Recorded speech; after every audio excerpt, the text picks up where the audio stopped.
Some wounds don't heal with time.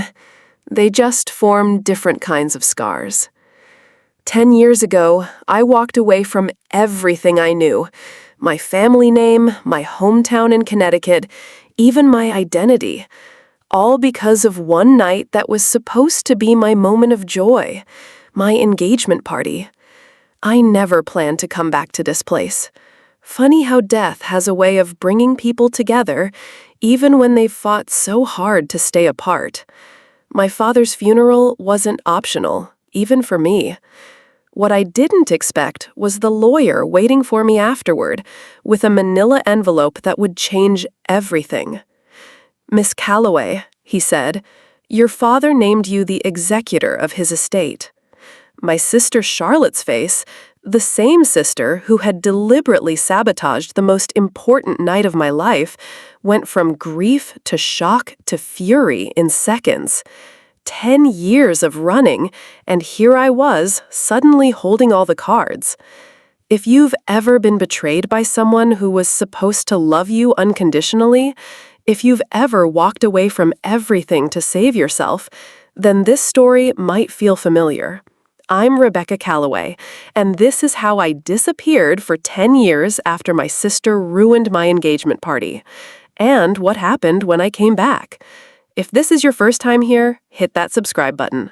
Trust me, you're going to want to hear how this ends. Growing up in the Callaway family meant living under the shadow of expectations. My father, Richard Callaway, was a respected cardiac surgeon at Yale New Haven Hospital, and our colonial-style home in Westport was the scene of countless dinner parties where the Connecticut medical elite gathered. My mother died when I was 12. Breast cancer took her quickly, leaving my father to raise Charlotte and me alone. Charlotte was the golden child, 3 years older and seemingly perfect in every way.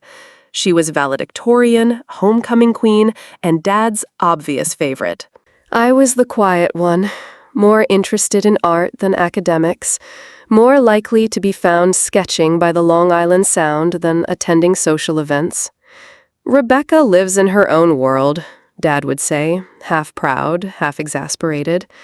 It wasn't that he didn't love me, he just didn't understand me. When I was 16, Charlotte convinced Dad to let her drive us to a party in Greenwich. It was raining, and she'd been drinking, though I didn't know it at the time. We hydroplaned on I-95 and crashed into the guardrail. I broke my collarbone, but Charlotte walked away without a scratch. Dad arrived at the hospital, white-faced with worry. "What were you thinking, Rebecca?" he demanded. "Why didn't you stop her from driving?" Charlotte stood behind him, her eyes silently warning me. I took the blame. That was the pattern. Charlotte's mistakes became my responsibility. The summer after I graduated from RISD with my fine arts degree, I met James at a gallery opening in Providence. He was British, charming, and worked as an architectural preservationist. Dad approved immediately. James had the right pedigree, the right job, the right manners. Even Charlotte seemed to like him, though, looking back, there were signs I should have noticed. The lingering touches, the private jokes, the way she always found reasons to call him when I wasn't around. 2 years into our relationship, James proposed during a weekend trip to Cape Cod. It was perfect. Sunset on the beach, waves crashing as he got down on one knee. The ring was his grandmother's, a sapphire surrounded by tiny diamonds. Dad was thrilled when we told him, immediately offering to host an engagement party at the house. "The Callaway name still means something in this town," he said, squeezing my shoulder.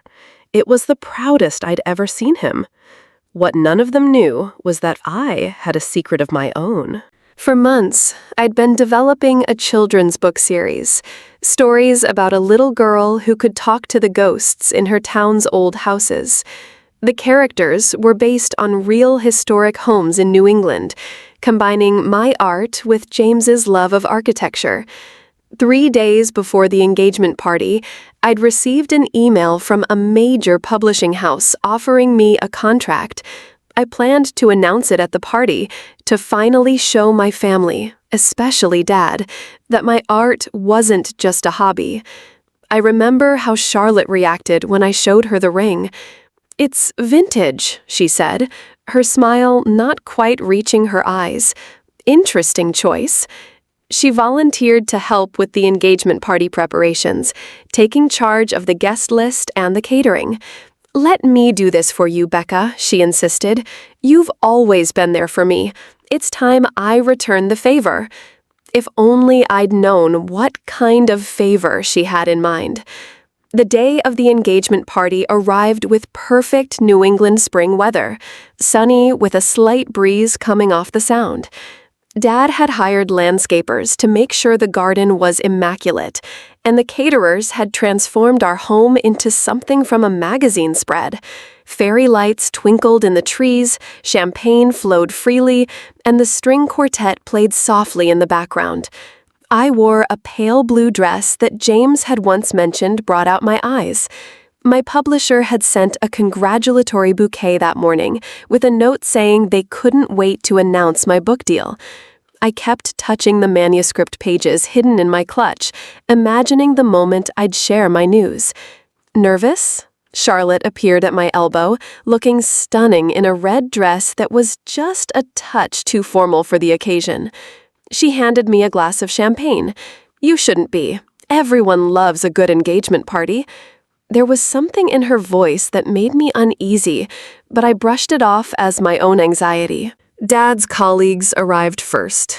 Doctors and their spouses, all familiar faces from years of dinner parties.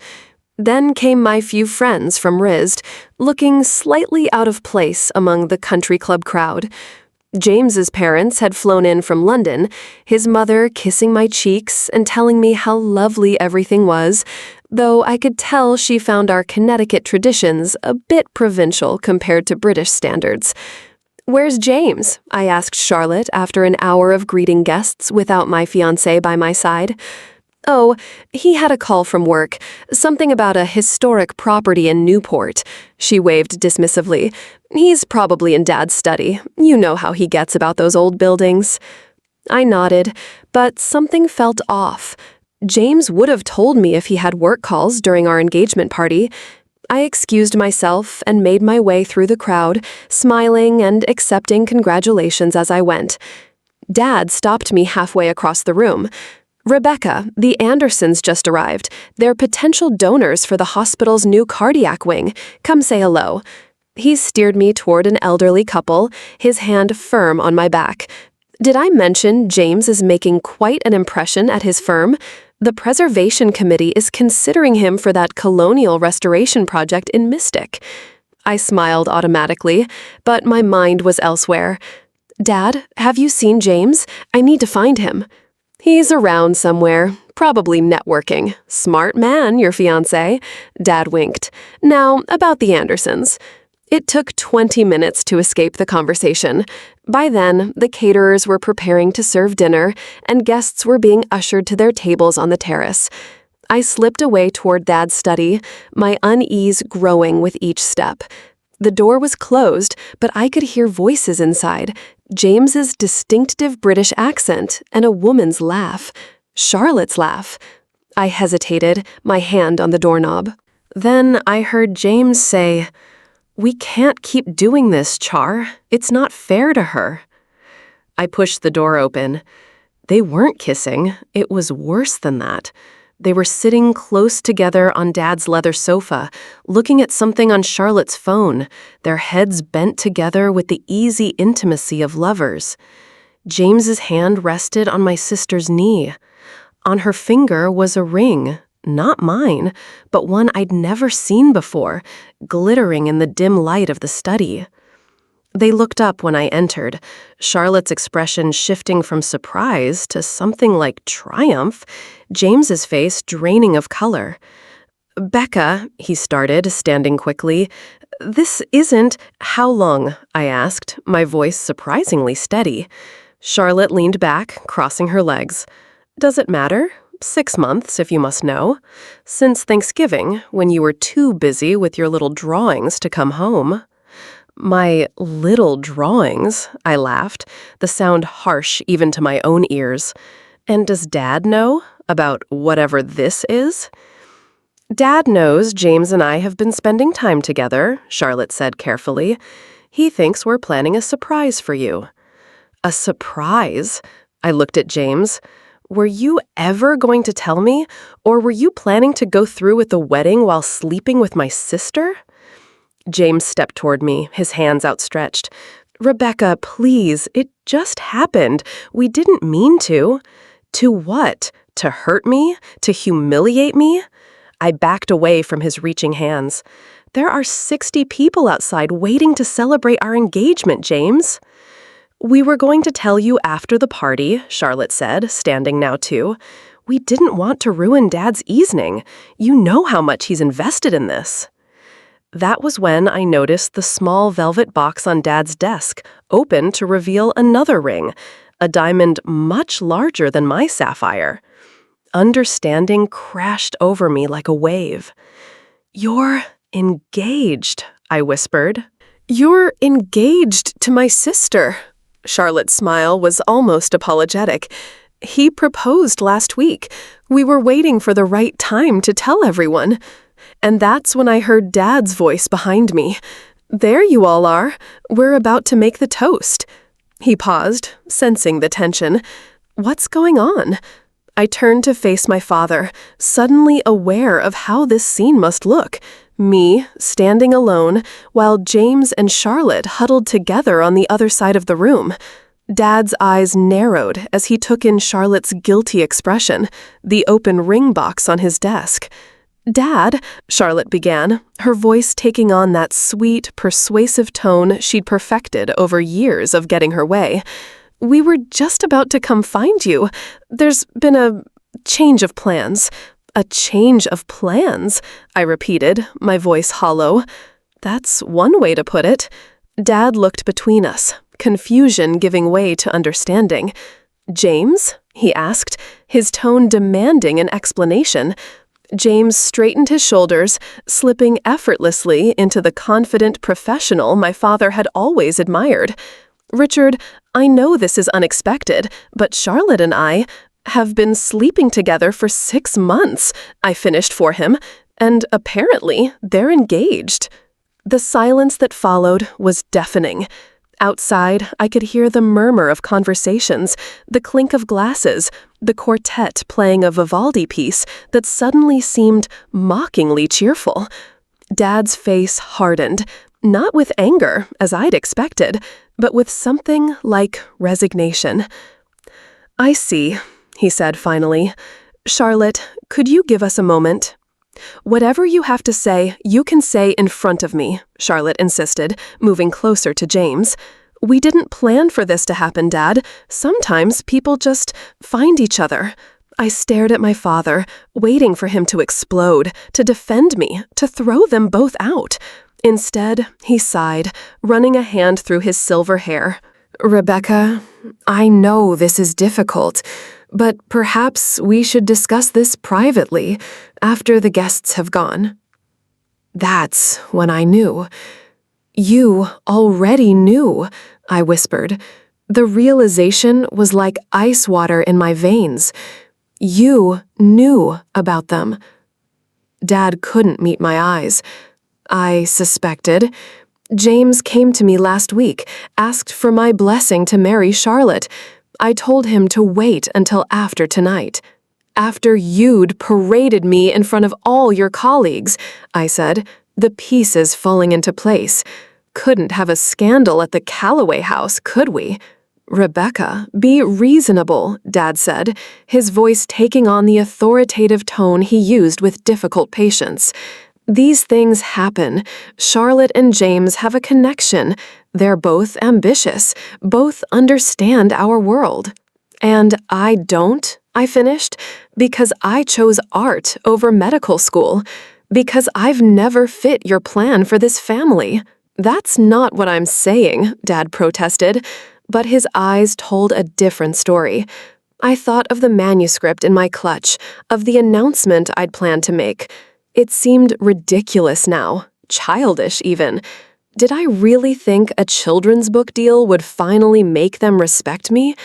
Without another word, I walked past my father, past James and Charlotte, and out into the hallway. I could hear Dad calling after me, but I didn't stop. I moved through the house on autopilot, emerging onto the terrace where dozens of faces turned toward me expectantly. Someone handed me a microphone. "There she is," a voice announced, "our bride-to-be." I looked out at the sea of faces, Dad's colleagues, James's parents, my few friends, all waiting for the happy couple to share their joy. And suddenly, I was done pretending.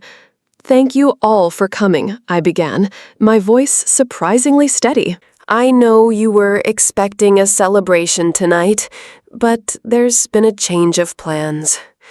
I could see Charlotte and James emerging from the house, Dad right behind them, all three faces pale with panic. It seems my fiancé and my sister have fallen in love. They're engaged. I just found out myself, though apparently my father has known for some time. Gasps rippled through the crowd. James's mother put a hand to her mouth. Someone dropped a glass.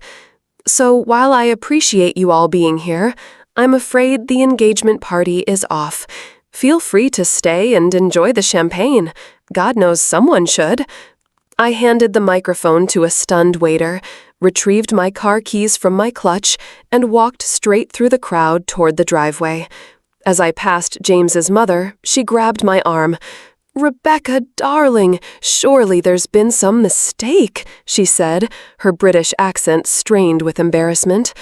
"The mistake was mine," I replied, gently removing her hand, "for thinking I belonged in this family." Behind me, I could hear Charlotte calling my name, could hear Dad trying to regain control of the situation. "A family misunderstanding," he was saying, "if everyone could just give us a moment." But I was already at my car, already turning the key in the ignition, already driving away from the house, from Connecticut, from the life I'd tried so hard to make work.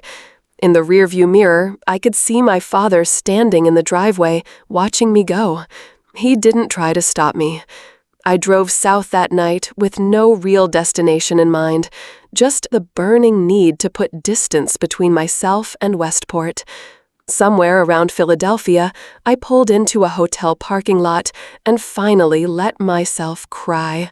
Great, heaving sobs that left me gasping for air.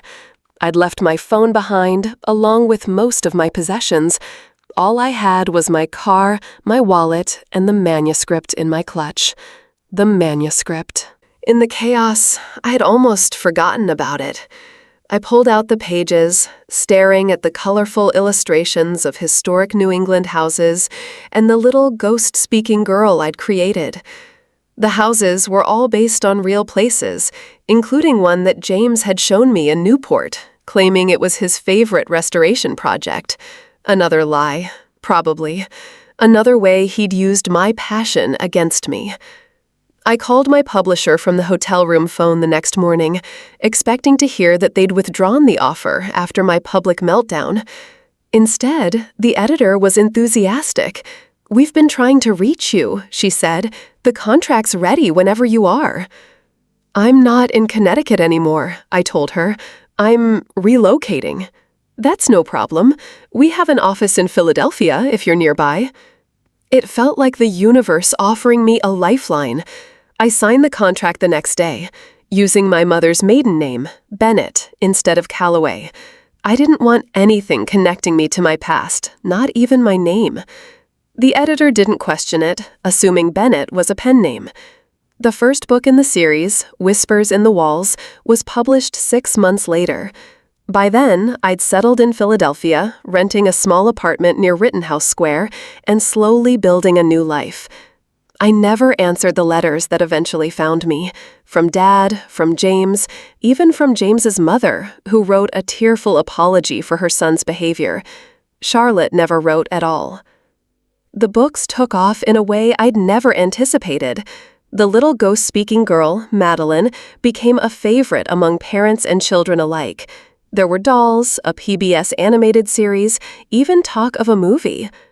I did book tours and school visits, always as Rebecca Bennett, the reclusive author who never shared personal details. For 10 years, I lived this double life. Successful author by day, anonymous woman by night. I made friends in Philadelphia, dated occasionally, but never let anyone get close enough to learn about my past. The Callaways became characters in a story I told myself, not real people who had once been my family. Then came the call. It wasn't from my father or sister, but from a lawyer in Connecticut. "Miss Callaway," he said, using a name I hadn't heard in a decade. "I'm sorry to inform you that your father has passed away." "Heart attack," the lawyer explained. "Quick, relatively painless." The funeral was scheduled for the following Saturday at St. Luke's Episcopal in Westport. I thanked him, hung up, and sat in my apartment staring at nothing for hours. I hadn't spoken to my father in 10 years. Our last interaction had been that night in the driveway, him watching me leave without a word. Now he was gone, and with him, any possibility of reconciliation, of explanation, of closure. I almost didn't go to the funeral. What was the point? But something pulled me back to Connecticut. Curiosity, perhaps, or the ghost of the girl I'd once been, who still longed for her father's approval. The church was packed when I arrived, slipping into a back pew just as the service began. I recognized many faces, Dad's colleagues, old family friends, neighbors. They'd all aged, of course, but Westport society hadn't changed much. At the front of the church sat Charlotte, dressed in elegant black, her head bowed. Beside her was a man I didn't recognize, and 2 children, a boy and a girl, maybe 7 and 5. Not James's children, I realized with sudden certainty. The man wasn't James. I scanned the church but couldn't find him anywhere. After the service, I planned to leave quietly, but the lawyer intercepted me at the door. "Miss Callaway, I need to speak with you about your father's estate." I followed him to a small office in the church annex, where he handed me the manila envelope. "Your father updated his will 5 years ago," he explained. "He named you the executor of his estate and left you his medical research foundation. The house goes to Charlotte, but the foundation, and its considerable endowment, is yours to manage." I stared at the documents, trying to make sense of them. Why would he do that? We hadn't spoken in years. The lawyer hesitated. "He followed your career, Miss Callaway, the children's books, the success. He was proud of you, in his way." Charlotte found us as I was leaving the office. She looked older, more subdued, but still beautiful. "Becca," she said, her voice uncertain, "you came?" I did. I nodded toward the man and children waiting by the church door. "Your family?" "Yes, that's Michael. We've been married for 6 years." She twisted her wedding ring, not the one I'd seen that night. "The kids are Ellie and Richard, after Dad." "And James?" I couldn't help asking. Charlotte's face tightened. "He went back to London 3 months after everything. Turns out he had a wife there. Neither of us knew." The irony of it struck me like a physical blow. All that betrayal, all that pain, and James had been lying to both of us. "Dad kept all your books," Charlotte said abruptly. "Every single one. He had them displayed in his study. He watched your PBS show every Saturday with the grandkids." I didn't know what to say to that. 10 years of silence, and he'd been watching me all along. "Did you know?" I asked finally. "About the will?" Charlotte nodded. "He told me 5 years ago, when he changed it. Said it was his way of making amends, since he couldn't seem to find the words to call you himself. And you were okay with that?" She gave a small, sad smile. "It was his decision. Besides, I got the house, the foundation, that should go to someone who inherited his brains, not just his stubbornness." We stood there in awkward silence, a decade of unspoken words between us. "I named a character after you," I admitted finally. "In my latest book. She's Madeline's big sister. She starts out as the villain, but turns out to be protecting Madeline all along." Charlotte's eyes filled with tears. "I'd like to read that one." "I'll send you a copy," I promised, and somehow I knew I would. As I left the church, the lawyer called after me. "Miss Callaway, there's one more thing." He handed me a sealed envelope with my name written in my father's precise handwriting. He asked that this be given to you privately. I waited until I was alone in my hotel room to open it. Inside was a single sheet of paper, not a letter, but a newspaper clipping from the Boston Globe, dated 5 years earlier. It was a feature about my book series, with a photo of me at a signing. Someone, Dad, had circled the byline. "Rebecca Bennett continues to enchant young readers with her unique blend of history and fantasy." In the margin, in Dad's handwriting, "I see you now, Rebecca. I'm sorry it took me so long." 10 years ago, I drove away from my family with nothing but a manuscript and a broken heart. Today, I'm driving back to Philadelphia with my father's research foundation, my sister's phone number, and a different kind of broken heart, the kind that comes with realizing that forgiveness doesn't erase the past, but it does make room for the future. The Callaway Medical Research Foundation focuses on early detection of breast cancer, the disease that took my mother. Dad established it 5 years after I left, around the same time he changed his will. It's strange to think that while I was building my life as Rebecca Bennett, he was building this bridge back to me, plank by plank, even if he never found the courage to cross it. Charlotte and I have agreed to meet in New York next month. Neutral territory. She wants to bring her children, who apparently are fans of Aunt Becca's ghost books, though they don't yet know that Aunt Becca and Rebecca Bennett are the same person. Another family secret, though a more innocent one this time. As for James, I found myself surprisingly indifferent to his fate. The man I thought I loved never really existed. The betrayal still stings, but it no longer defines me. In a strange way, I'm grateful for that night. It forced me to find my own path, to become someone I might never have had the courage to be otherwise. Sometimes the worst moments of our lives lead us exactly where we need to go. Sometimes walking away is the only way to find your way home. If my story resonates with you, if you've ever had to rebuild your life from the ground up, I hope it gives you courage. The road is long and often lonely, but there's something powerful about creating yourself on your own terms. Thanks for listening to my journey. If you want to hear more stories like mine, hit that subscribe button. And remember, it's never too late to rewrite your own ending, even when others have tried to write it for you.